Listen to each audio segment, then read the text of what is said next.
pode ficar de pé para adorar o Senhor nessa noite, amém, meu irmão? Vamos dizer isso, vamos adorar o Senhor com toda a sua intensidade no seu coração. Erga a sua voz, abra os seus lábios e comece a adorar o Senhor. Luz do mundo viesse à terra, pra que eu pudesse te ver. Tua beleza me leva a adorar-te. Quero contigo viver.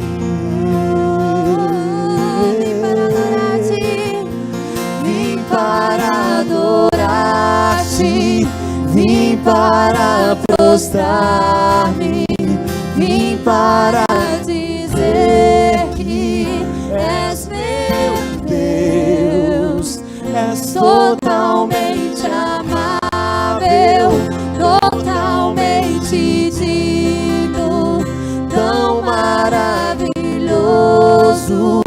para mim. Mais uma vez, vim para adorar-te. Vim para adorar-te, vim para prostrar-me, vim para dizer que és meu Deus, és totalmente amável, totalmente digno, tão maravilhoso para mim. Eterno Rei, eterno Rei, exaltado nas alturas, glorioso no céu. humilde vieste, Humilde viesse na terra que criastes, por amor pobre se fez. Vim para adorar-te, vim para prostrar-me, vim para dizer que és meu Deus, és totalmente amável, totalmente digno, tão maravilhoso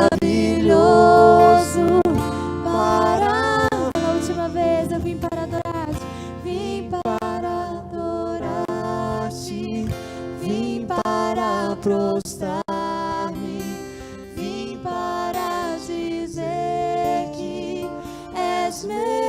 Essa é a sua oração nessa noite, então cante ao Senhor. Te amável, totalmente digno, tão maravilhoso para mim. Essa é a sua oração, meu irmão, nessa noite.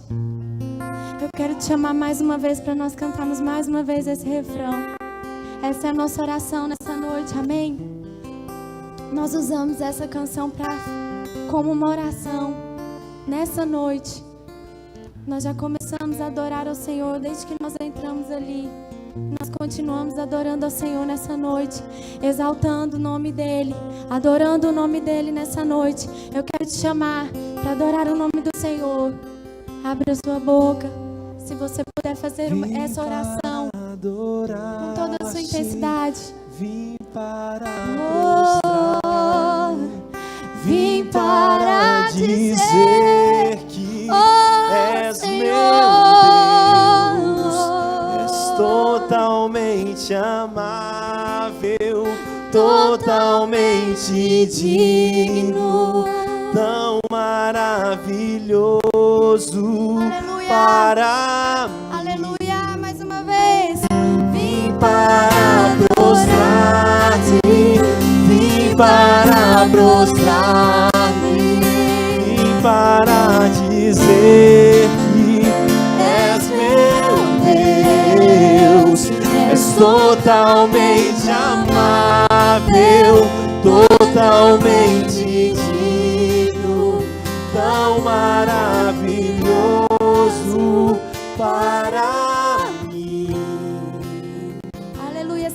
pode aplaudir ao Senhor nessa noite. Toda honra, toda glória seja dada ao Senhor. Digno és, Senhor, digno és. Digno és. Te adoramos. Oh!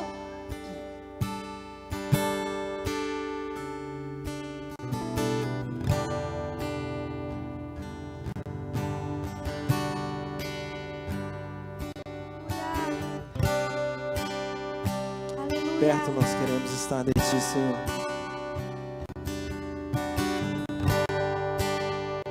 Perto quero estar,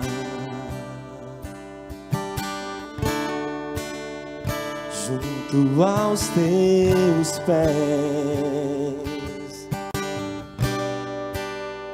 pois prazer maior não há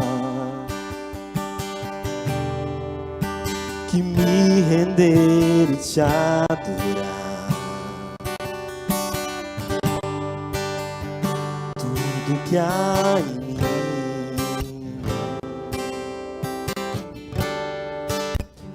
quero Te ofertar, mas ainda é pouco se comparado ao que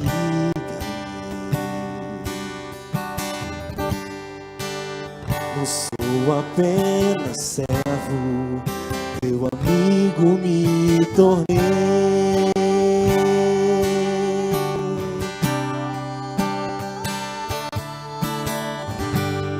Te louvarei, não me importam as circunstâncias, Te adorarei,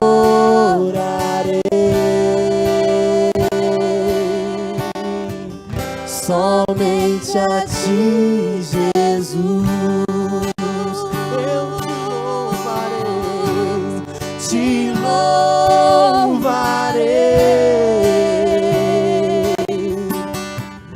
não importam as circunstâncias,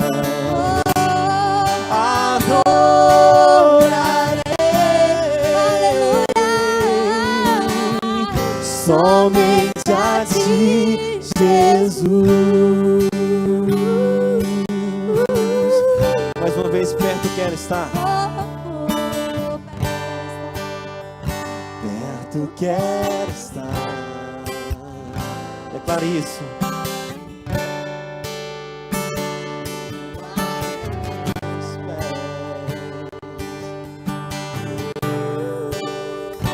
Pois prazer maior não há, nos render a adorar a Ti, que me render e Te adorar.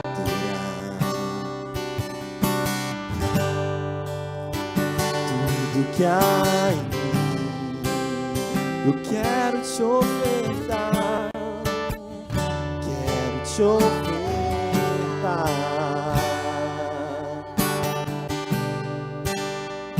mas ainda é pouco se comparado ao que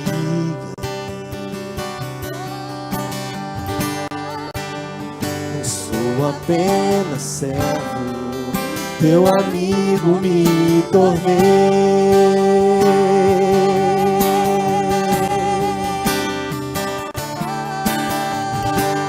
Te louvarei,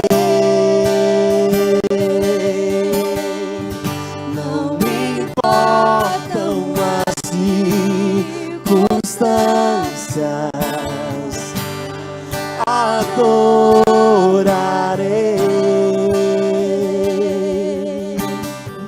somente a Ti, Jesus. Adore ao Senhor, adore ao Senhor. Te louvarei,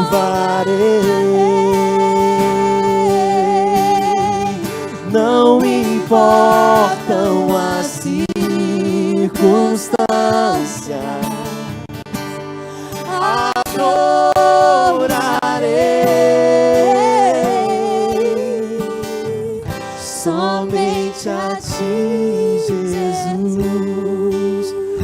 uma vez te louvarei. Te louvarei.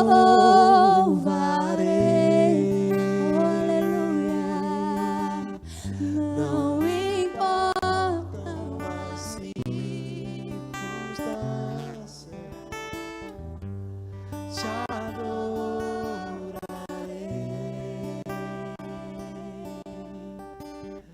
Somente a ti, Jesus.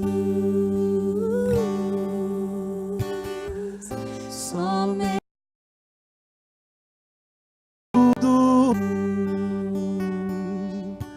comigo também, nesse amor tão grande, revela-me, amarra-me a ti.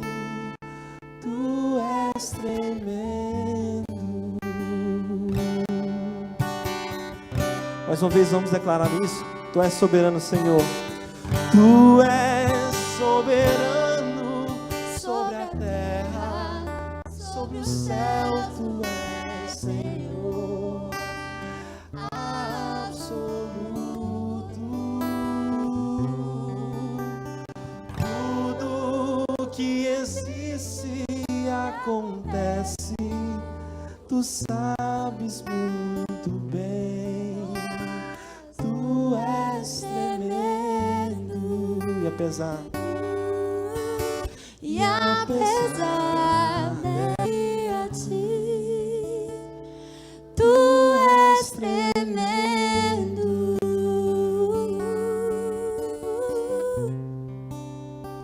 Tu és tremendo. Aleluia.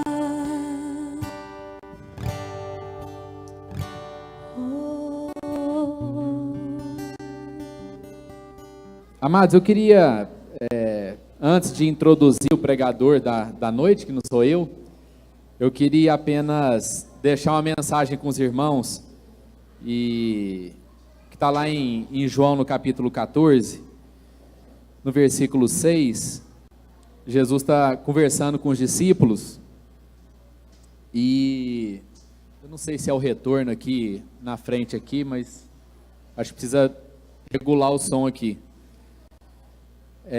João 14, 6, quando Jesus conversa com os discípulos, e ele começa a falar que ia se ausentar para preparar a morada, e que ia vir, e que ia nos buscar. Tomé, que na verdade representa a gente aqui, né? Fala assim: Jesus, mas como assim? Que lugar é esse que o Senhor está falando? E que caminho é esse? Nós não sabemos o caminho. Nós não sabemos o que você está falando. E que caminho é esse que nós devemos seguir? E Jesus diz, no verso 6, eu sou o caminho, a verdade e a vida. Ninguém vem ao Pai, senão por mim. É muito bom escutar essas palavras de Jesus. É muito melhor escutar isso de Jesus do que escutar isso de Paulo, de João, de Lucas, de Mateus. Porque ele nos garante de que ele é o caminho. E às vezes assim, é coisa que nós podemos alcançar no reino de Deus.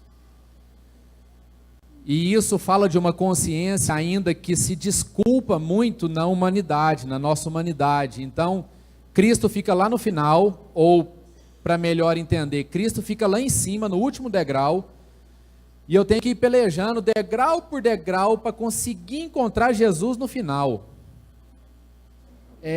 Isso não fala de uma mentalidade cristã, porque a Bíblia diz, e o próprio Cristo diz, que o reino de Deus é chegado a nós. E aqui Jesus está dizendo que não é o fim, ele é o caminho. Então Jesus é o nosso irmão mais velho. Jesus é o que caminha ao nosso lado. Jesus está no meio da comunidade. Jesus está no meio da comunhão. Jesus não é alguém que está apartado de nós e a gente tem que se esforçar para ser santo, para então merecer algum tempo, algumas horas, alguns minutos na presença dele. Não tem nada a ver com isso. Jesus é aquele que foi filho unigênito, feito primogênito, ou seja, ele era o único e agora ele é o primeiro. Ele é o primeiro de muitos irmãos. Nós somos esses irmãos de Jesus, amém? Então nós não precisamos estar aqui querendo buscar Jesus como se a gente não tivesse. A palavra de Deus diz que o reino de Deus é chegado a nós. Ele habita no nosso coração. O Espírito Santo habita no nosso coração. Então Jesus não é o final da corrida, não é o troféu. O troféu é o céu, é a vida eterna. Cristo está aqui conosco, Cristo é esse caminho. Então, se algum de nós tiver dúvida em como nós podemos avançar no reino de Deus, para onde que eu vou? Que caminho que eu vou? O que que eu vou procurar? O que que vai me auxiliar? Jesus, o Cristo, o caráter de Cristo, as atitudes de Cristo, os atributos de Cristo, as ações de Cristo, tudo isso é o caminho para nos levar mais longe. Amém, amados? Vou chamar o Diogo aqui, vem cá. Privilégio poder ser ministrado pelo Diogo, nosso amigo, né? Eu posso testemunhar do empenho do Diogo em ser coerente, uma vida, assim, o Diogo é um cara que não se conforma, né? Ele sempre, eu acho que ele sempre foi assim, né, Andréia? Ele não se conforma, ele é intenso, ele gosta de viver assim, de uma forma muito intensa, tudo aquilo que vem sobre ele. E eu tenho certeza que não é diferente com aquilo que Deus tem colocado dentro do coração dele. Então, que a gente possa ser ministrado, ter o coração aberto, para que Deus possa falar através da vida dele. Amém? Deus, que o Senhor possa nos instruir, nos guiar nesse caminho. Nós queremos mesmo andar nesse caminho que o Senhor disse para nós não queremos desviar dele. E além disso, o Senhor disse que também o Senhor é a verdade e a vida. Não há verdade fora do Senhor, não há vida fora do Senhor. E eu louvo a Deus pela vida do Diogo, porque ele tem andado nesse caminho de poder e de querer aprender mais ainda das coisas do Senhor, dos mistérios. Que o Senhor possa continuar revelando ao coração dele todas as coisas que são da tua vontade. E que ele possa ser usado aqui com ousadia, com intrepidez, para que todas as nossas vidas aqui sejam abençoadas. No nome de Cristo Jesus. Amém. Amém.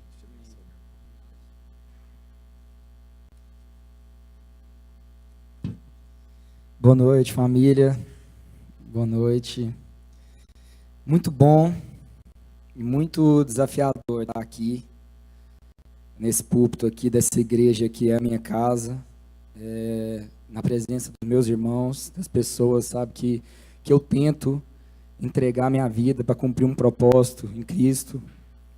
E pregar mesmo, essa vai ser a primeira vez. Já ministrei a palavra em algumas outras ocasiões, mas em igreja mesmo, no propósito mesmo de meditar e entregar uma palavra aqui num púlpito, num culto, é a primeira vez. Então, vocês já vão me desculpando aí por toda... Aí, ó, já começou. Todo nervosismo. Bom, mudei minha palavra umas 5 vezes. Fui para cá, fui para lá, livro tal, epístola tal, Antigo Testamento. E, meu Deus, nada aparecia de algo que eu estou vivendo, sabe? O que eu estou vivendo nos últimos tempos. Eu não quero falar uma coisa que eu não esteja passando, que Deus não esteja tocando e aquecendo meu coração mesmo, do que acontece na minha vida nos últimos tempos. E me veio uma palavra que acho que vai mexer com tudo aquilo que vocês passaram, já estão passando, porque eu acho que ela é meio geral. Ela está lá na epístola de Paulo aos Gálatas. Gálatas foi o primeiro povo que Paulo foi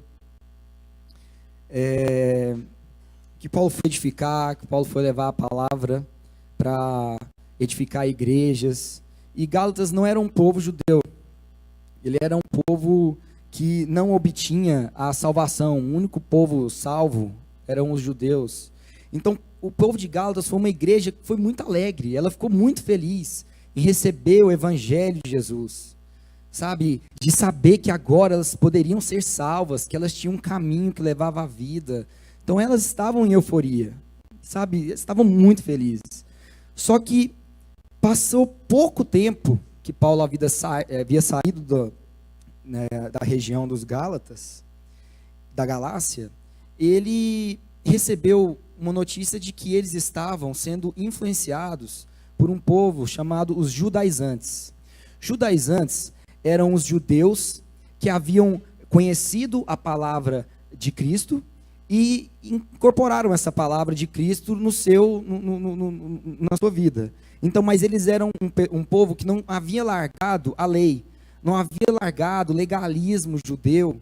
Então eles estavam cheios de dogmas, eles não estavam seguindo o evangelho de Cristo na sua essência, que é uma essência livre. Cristo morreu na cruz por nós, para que nós pudéssemos ser livres, livres na sua totalidade. Não há nada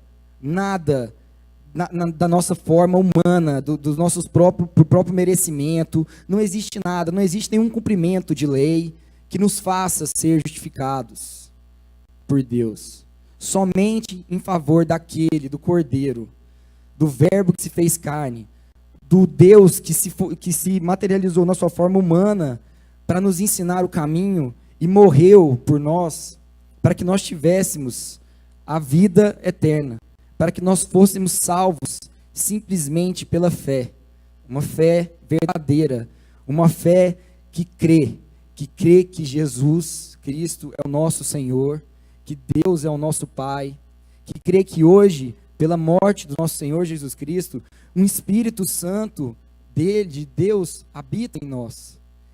E com essa morte, nós conseguimos, nós tivemos uma graça de sermos adotados. Hoje nós somos adotados como filhos por Deus. E não podemos não só chamá-lo de Senhor, de Mestre, mas de Pai. Porque Deus hoje é nosso Pai. Nós fazemos parte da família de Deus. E vocês imaginam essa palavra recebida por um povo que sabia que estava condenado ao inferno, que eram os Gálatas. E eles receberam esse evangelho com tanta alegria, com tanto clamor, era um povo que era muito ingênuo. Tudo que falavam para eles acreditavam. E os judaizantes vieram com aquela palavra atrativa, atraente. Você tem que ser assim, porque se você cumprir isso, se faça isso, conforme a lei mosaica, que você vai receber a sua vida eterna. Não basta só crer em Jesus e seguir os caminhos dele. Você tem que por mérito próprio, realizar algumas coisas que estão aqui elencadas na lei, e aí sim, você será salvo.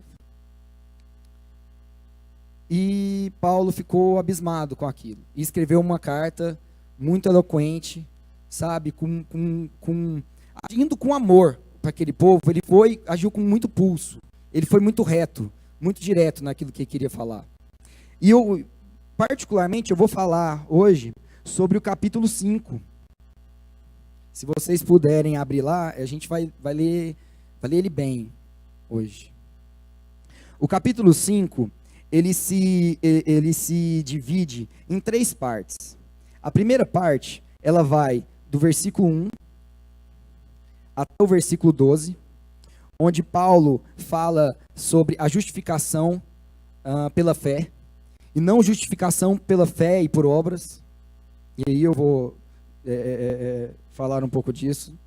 A segunda parte, ela vai do versículo 13 até o 15, onde ele fala da liberdade, que ela é limitada pelo amor.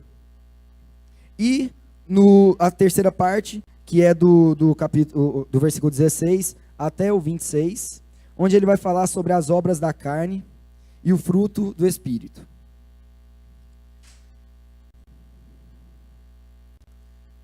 Tem alguém que ainda não abriu aí? Não? Vamos lá. Ele começa, essa primeira frase aqui para mim resume tudo aquilo que ele quer dizer nesse capítulo. E talvez o fundamento mais forte do evangelho todo, que é: para a liberdade foi que Cristo nos libertou. Para a liberdade foi que Cristo nos libertou. Nós estávamos presos. Nós estávamos completamente presos entre a lei e entre a prática do eu, dos nossos próprios interesses. E estávamos condenados. A lei mosaica era impossível de ser cumprida. Somente uma pessoa venceu a lei mosaica, que foi Cristo. E por vencer essa lei, por se provar ser uma pessoa imaculada, uma pessoa sem pecado algum, ele entregou um favor merecido. Ele sacrificou a sua vida em favor de nós. Isso é amor. Esse primeiro versículo fala de amor, fala do amor de Cristo em favor de nós. E ele se deu a sua vida, entregou a sua vida para que nós possamos estar aqui hoje, conhecendo a sua verdade, ser enchido diariamente pelo Espírito Santo, sermos livres, temos a opção de escolher um caminho que nos leva a Cristo, um caminho que nos leva para a essência da vida. Porque enganam-se vocês que acham que, mas eu sou livre, você está livre, não, você está aprisionado. Você pode estar aprisionado por leis, você tem que seguir alguns dogmas, alguns ritos, ou você pode estar aprisionado pelo seu eu, em satisfazer a sua própria carne, suas próprias carências. Você não consegue tomar uma decisão que não seja por aprisionamento de você mesmo. Você não consegue entregar sua vida pelo seu irmão sem pensar em algo em troca, sem comercializar as relações. Mas em favor do sacrifício de Cristo, nós podemos hoje nos declarar livres. Quando a gente crê na sua palavra, no que Ele fez, sabe, na cruz, no que Ele fez por nós. Permanecei, pois, firmes e não vos submetais de novo a jugo de escravidão. Escravidão que ele fala aqui, meus irmãos, é a escravidão da lei. E ele vai discorrer um pouco sobre isso. Eu, Paulo, vos digo que, se vos deixardes circuncidar, Cristo de nada vos aproveitará. De novo, testifico a todo homem que se deixe circuncidar, que está obrigado a guardar toda a lei. O que ele quer dizer com isso? A circuncisão era um rito que todo judeu, na lei mosaica, ele tinha que passar, ele tinha que ser circuncidado para ser do povo de Deus. Se ele não cumprisse esse ritual da circuncisão, ele não seria salvo. Ele estaria como um povo amaldiçoado, ele não estaria do povo de Deus, que eram judeus. Mas isso aí fazia parte da lei, de que eu tenho que cumprir certos requisitos para estar merecendo Deus, merecendo a sua justificação, merecendo a minha salvação. Não, de maneira nenhuma. Hoje a gente não precisa circuncidar, a não ser que seja para a sua saúde. Mas para a salvação, esquece, não tem nada a ver, eu não tenho que seguir algumas coisas, porque não tem amor nisso. Tem eu simplesmente cumprir um ritual para preencher lá alguns requisitos para obter a salvação. Circuncidar, ponto. Isso não teve amor, isso não teve entrega, isso não foi puramente um rito. Algo que estava escrito na lei e que você cumpriu simplesmente pensando em você, nunca você pensou nos outros, para conseguir uma salvação. E aí ele continua.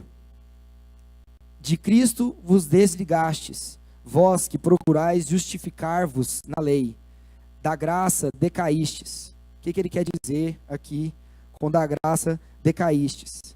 Ele quer dizer que se a gente continuar seguindo a lei, sabe, seguindo um rito, nós não vamos amadurecer, nós não vamos ter a consciência do filho mais velho. Cristo morreu, deu a vida por nós, para que nós possamos aprender como Cristo. Ter a fé em Cristo é acreditar que o caminho dele é o único caminho. Então a gente tem que seguir aquilo que o nosso Senhor, que é Jesus Cristo, fez aqui na terra. E não ser deixado por lei. Porque se a partir do momento que eu quero cumprir uma lei, se eu cumpro a lei da circuncisão, por exemplo, eu tenho que cumprir toda a lei para ser justificado. E cumprir toda a lei é impossível para qualquer humano, a não ser para aquele que é o nosso Deus e Senhor, Cristo Jesus. Então, se eu começar a optar pelo caminho de seguir a lei judaizante, que os Gálatas estavam sendo influenciados, e hoje nós somos influenciados por legalismos, por pessoas que viram e falam assim: você não pode estar com uma saia desse jeito, você não pode beber, é pecado, você não pode fazer isso, se você vai para o inferno. Eu não estou tratando com amor ninguém, eu estou tratando com legalismo. Meu coração pode estar falando cheio de ódio para esse irmão, eu não quero tratá-lo, eu me recuso a estar na presença desse irmão, porque de um filho de Deus deveria cumprir, ele não segue todos os requisitos para merecer estar na presença minha, que cumpra aqui a lei, mas na verdade não cumpre não, você menos lá em Filemão, não precisa abrir não, no capítulo 2, versículo 11, ele fala: porquanto a graça de Deus se manifestou salvadora a todos os homens, educando-nos para que, renegadas a impiedade e as paixões mundanas, vivamos no presente século sensata, justa e piedosamente. A graça de Deus, ela é uma graça que nos educa, que nos amadurece, que nos faz, que nos transforma em crianças, a filhos mais velhos, a herdeiros da herança de Deus. Nós somos capacitados por Cristo para cumprir o seu reino aqui na terra, para proclamar o evangelho dele. Quando a gente está sob o jugo da lei, nós não somos amadurecidos, a gente simplesmente faz porque está escrito que está ali. Nós não temos a consciência do porquê nós fazemos isso, porque nós tentamos viver nossa vida em santidade. A gente não tem consciência, a gente simplesmente faz porque está escrito, a gente não amadurece. Então, se a gente quer viver a graça de Deus, se a gente quer ser maduros no Espírito Santo de Cristo, a gente deve conhecer a palavra, se educar pela palavra, não saber aonde você vai buscar a palavra de Deus, com quem você vai se aconselhar. E aí ele continua: porque em Cristo Jesus, nem a circuncisão, nem a incircuncisão tem valor algum, mas a fé que atua pelo amor. A fé que atua pelo amor. Essa é a fé que a gente deve. Não é só eu creio em Jesus, mas eu creio e o Espírito Santo me enche e eu sou derramado por esse amor. Esse amor me constrange. Esse amor me constrange a querer ser a melhor pessoa que eu posso ser. Eu vou errar, claro, eu vou errar. Sou humano, mas eu vou me arrepender. Eu vou saber, eu vou ter a sensibilidade. O Espírito Santo vai ser sensível a mim, para saber quando eu estou errando, para eu me arrepender, para eu sentir, sabe, uma vergonha de Jesus, não é vergonha dos outros. Vergonha dos outros é quando eu quero esconder a minha verdadeira face, mas primeiro eu tenho que ter vergonha de Jesus. Jesus, me perdoa. Eu estou arrependido. Sabe, me toma do seu amor. Eu quero que o seu amor me constranja para que eu seja o amor que o Senhor transborda por mim, como um rio de águas fluentes, como uma ponte. Eu quero ser esse canal de bênção. Eu quero ser como Cristo. Eu quero ser Cristo na vida dos meus irmãos. Eu quero ser Cristo na vida das pessoas. Essa é a fé. É a fé de quem espera, de que tudo sofre, sabe? Tudo pode, tudo crê. É essa a fé. E aí ele continua: vós correis bem, quem vos impediu de continuardes a obedecer à verdade? Ele fala aqui para os Gálatas: vocês estavam correndo bem, vocês já tinham sido pregado para vocês através de mim, Paulo, o Cristo, o Evangelho de Cristo, a vida de Cristo já tinha sido pregado para vocês. Por que agora vocês estão nesse caminho? Quem que está tirando vocês desse caminho? No caso, eram os judaizantes. E no caso, podem ser nós. Nós podemos ser esses judaizantes. Eu já fui muito isso. Quando eu tinha acabado de converter, eu ficava olhando para meus amigos e eu não agia com amor na vida deles. Eu simplesmente falava: você está bêbado, você está errado. Você não vai a lugar nenhum desse jeito. Vai para Jesus. Quem que quer ser recebido com uma palavra dessa? Vai para Jesus. Não é assim, gente. Não é assim. Você tem que amar a pessoa, você tem que entregar a sua vida em favor dessa pessoa. Você tem que entender ela. Porque você era assim, eu era assim. Eu era como se fosse os Gálatas. Eu não tinha o conhecimento mesmo. Conhecimento de Cristo. Sabe, eu agia conforme conforme as minhas próprias ambições e vontades me direcionavam. E pronto, acabou. Se eu era bom com o Rafael, é porque ele era gente boa. Então, enquanto ele é gente boa, enquanto ele é amigo meu, eu vou ser bom com ele. A partir do momento que ele virar um chato, eu vou mandar um pé na bunda dele e falar assim, vaza. Tirar ele da minha lista de contato, excluir ele do meu Instagram, enfim. E aí continua. Essa persuasão não vem daquele que vos chama, Paulo, no caso.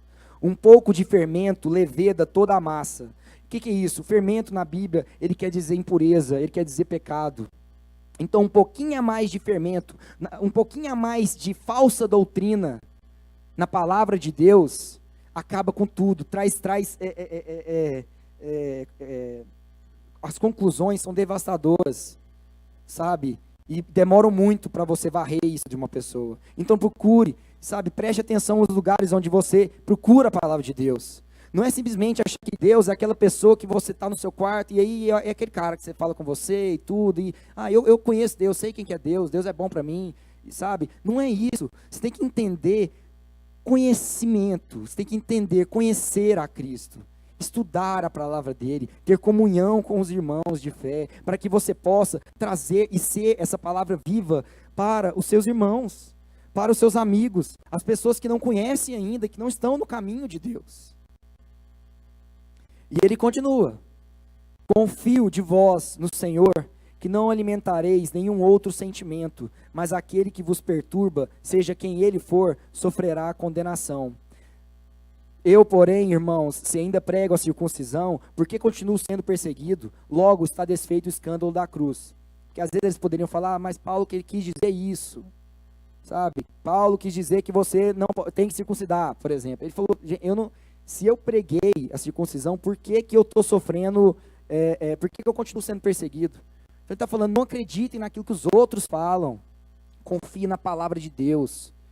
A palavra de Paulo foi direcionada pelo Espírito Santo. A palavra de Paulo foi direcionada pelo Espírito Santo. E aqui ele fala, isso eu quase não percebi, e olha só, confio em vós, no Senhor, que não alimentareis nenhum outro sentimento.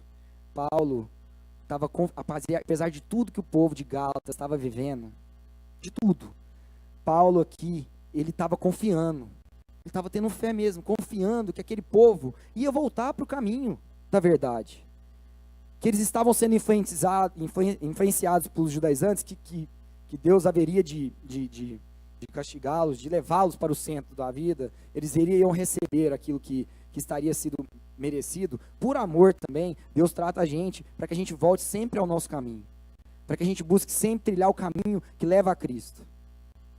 Mas aqui Paulo estava confiando. Eu confio em vocês, e eu sei que vocês vão voltar a seguir esse caminho, sabe, o caminho da vida. Vocês vão voltar a ser livres no verdadeiro evangelho, que é o evangelho de Cristo.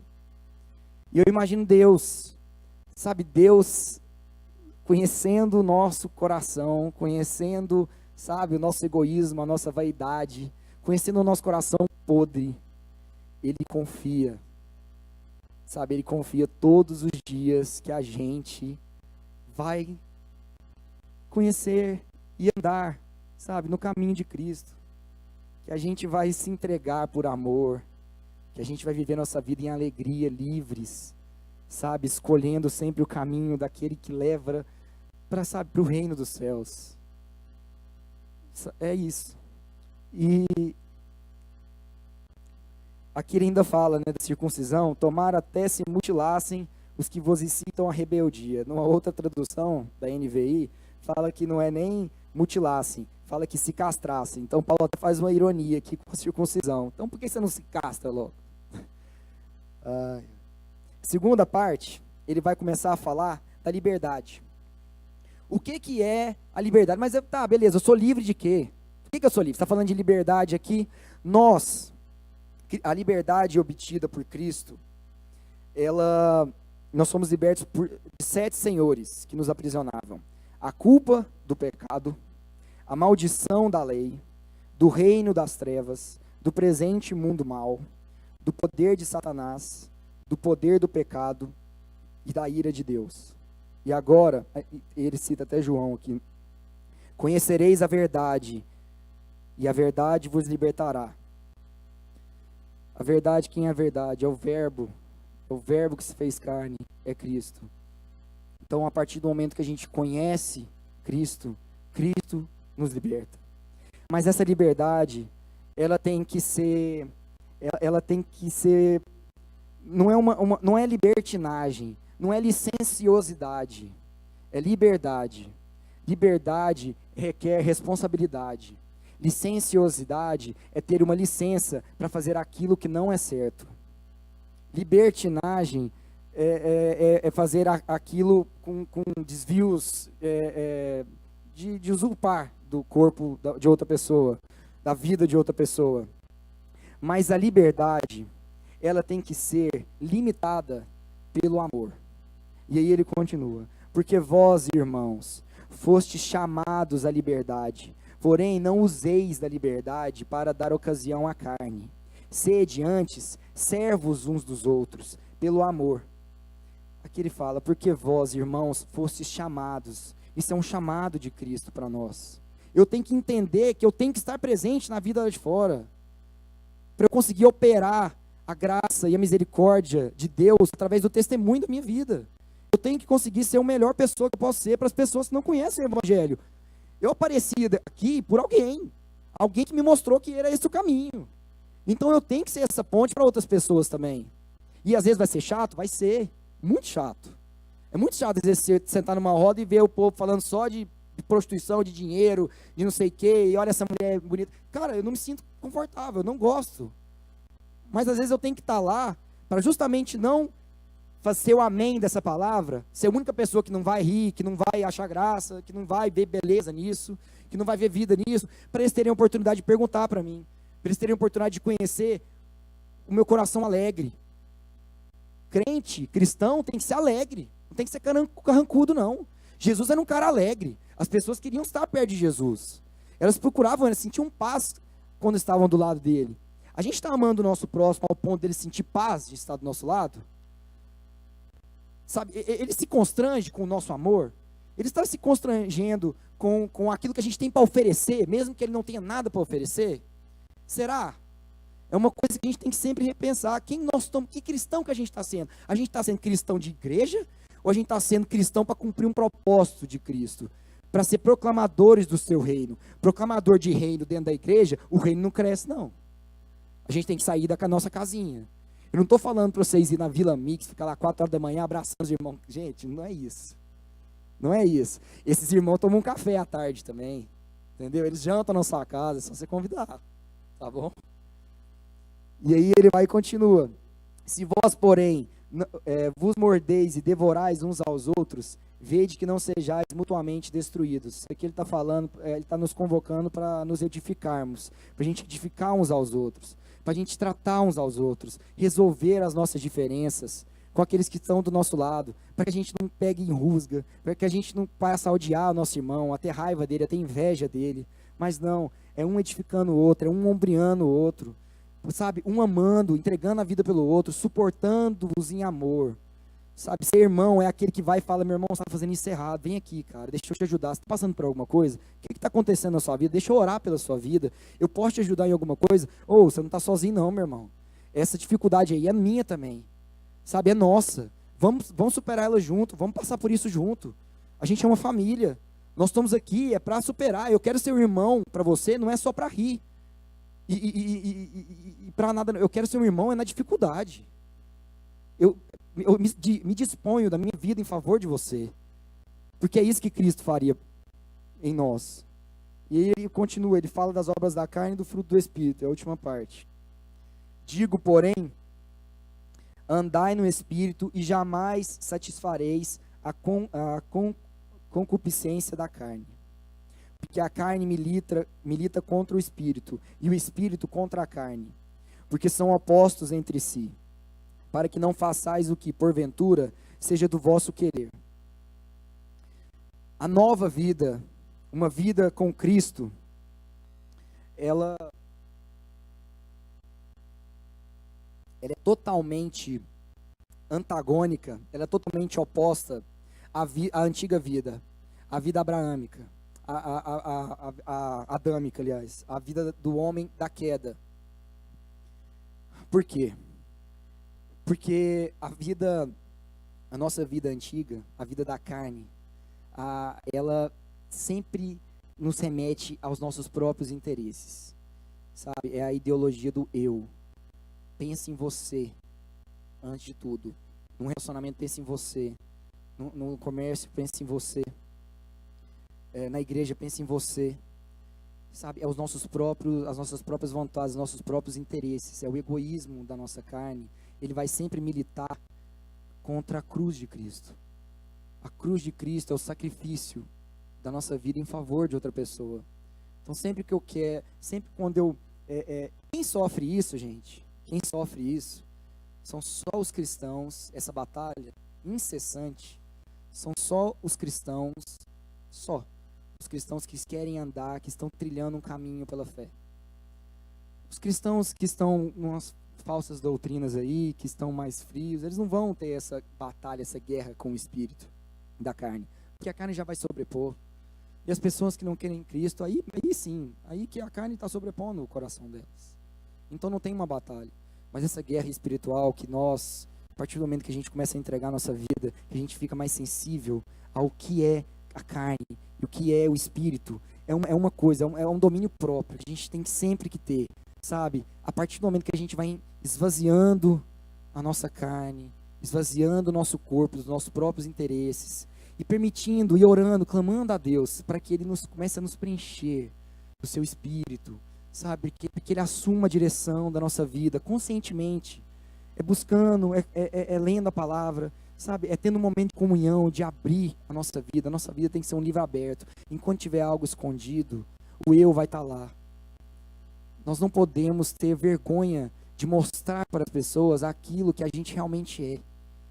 Porque aquilo que a gente realmente traduz qual é o nosso caráter. Se o nosso caráter está fundado na carne ou se o nosso caráter está fundado no espírito. Se nós temos um caráter de Cristo ou se nós temos um caráter de Adão.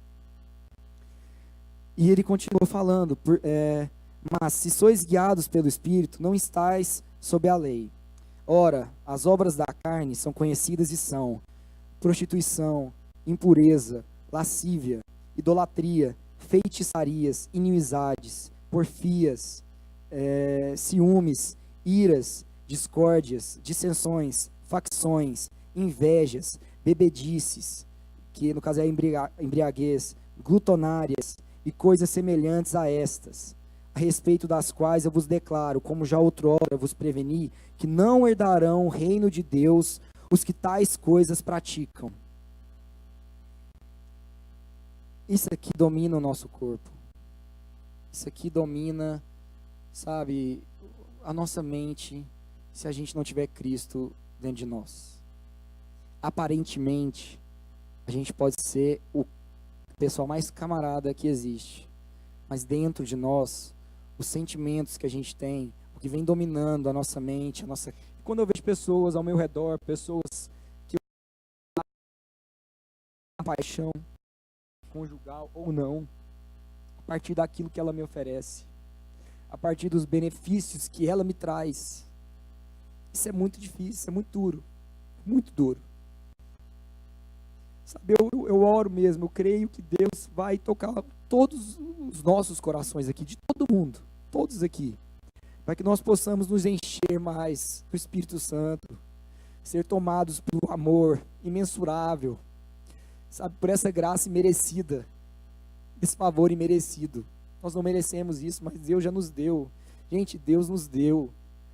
O caminho está aqui, aqui. Sabe, e não é sozinho, é aqui, é na comunhão, é junto com os irmãos. Os sentimentos, os frutos do Espírito que eu quero que dominem o meu coração são esses aqui.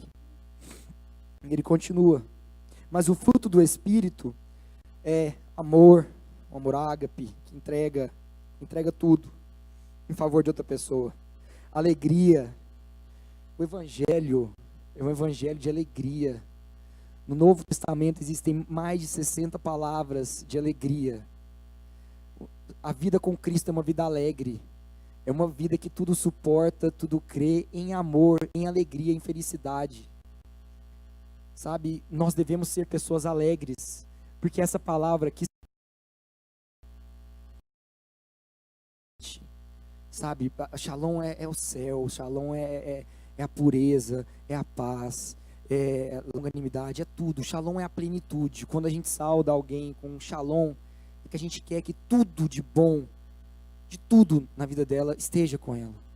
Que ela esteja plena mesmo. Eu acho que shalom é a plenitude de Cristo, para mim. Longanimidade, longo ânimo, ter bom ânimo, ter sabedoria. Longanimidade é ter sabedoria, saber enfrentar tudo aquilo que a gente tem enfrentado, todos os nossos desafios diários, que são muitos, mas entender com esperança, sabe, com bom ânimo, ser sábio para entender o propósito de Deus naquele momento, o que Deus quer falar com a gente nesse momento. Benignidade é você ser sensível, é você ser um cara carinhoso, um cara amoroso, um cara natural, que isso seja natural, que flua naturalmente de você. Isso só o Espírito Santo pode preencher isso, que habita em todos nós. É quando a gente não dá aquele sorriso forçado, sabe? Sabe quando aquilo flui, que a pessoa fala, isso é sincero, esse cara está sendo sincero, esse carinho verdadeiro. Isso é benignidade. Bondade já tem a ver com uma atitude, com uma ação. Então ser bom, às vezes, educar os filhos é ser bondoso, é se preocupar com a vida deles. Às vezes, para educar os nossos filhos, eu que não tenho filho não, mas vou ter. Para a gente educar os nossos filhos, a gente às vezes tem que repreendê-los. E isso é bondade. Moisés era um cara bondoso. Jesus era um cara bondoso. Alguém que repreendia quando precisava, porque ele é bom. Ele quer que as pessoas fiquem boas. Então, bondade, às vezes a gente, o cara é bonzinho demais. Não, é você ser manso, mas você aplicar a correção no momento certo. Saber, se interessar pela vida dele, educar, tentar edificar a vida dele. Isso é ser bom. Isso não é ser conivente com as pessoas na maneira como elas estão. Fidelidade, ser fiel, caráter, ter a fidelidade, o caráter de Cristo, ser uma pessoa reta, buscar os caminhos da verdade, e não enganar, e não falar que é alguém que não é. Mansidão tem a ver com humildade. O humilde, você acha que ele é um cara bem, sabe, fraco, e não tem nada a ver com isso. Mansidão, 2 exemplos que eu vejo é o cavalo na rédea, onde ele é humilde, onde ele é calmo, ele é paciente, ele espera para operar a sua energia no momento certo. Então ele fica calmo, é um cão de guarda, que no momento certo ele provoca toda a sua energia para defender mesmo as pessoas. E quando ele vê alguém amigo, o dono, ele trata com amor. Então ser humilde é saber ser manso, é saber esperar a hora certa, é ter humildade, é ser servo, é estar pronto sempre para servir, estar a serviço do seu irmão. Então humilde é aquele que tem mesmo, que não sabe que não é melhor que ninguém, que todos somos iguais perante Cristo Jesus, todos somos iguais, não são obras, a gente não é melhor que ninguém, porque eu estou aqui em cima falando para vocês, eu não sou melhor que nenhum de vocês, muito pelo contrário. A minha referência é só Cristo. Então eu sou o pior deles. Eu sou o pior dos cristãos, porque minha referência não é meu irmão que está do meu lado. A minha referência de cristão é Cristo.